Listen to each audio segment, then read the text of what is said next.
Have you ever wondered why two data analysts will look at the same data and they will come about two different complete insights? One of the reasons is because one have a better understanding of data structure. First of all, what is data structure? Data structure is how your data is actually. Think about, is your data like at the individual level or at the state level or at the neighborhood level? So when you have a data set, you probably have some information as to like the elements. You look at the columns. One of the things you want to look at before you start to analyze your data is this data nested?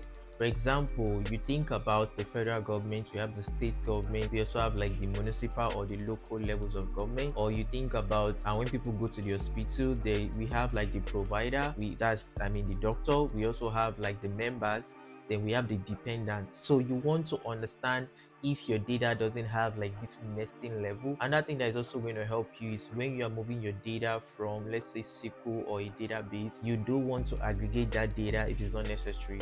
Try to take your data at an individual level and move it over to, let's say, Power BI. And a lot of issues that people would have is that when they want to analyze their data, they don't know when to aggregate the data or when they should not. A rule of thumb is that when it's a categorical data, you will need to aggregate it first of all before you can be able to run a visual like a pie chart or a bar chart. If it's a numerical data, you don't need to aggregate the data before you can get a visual for the data.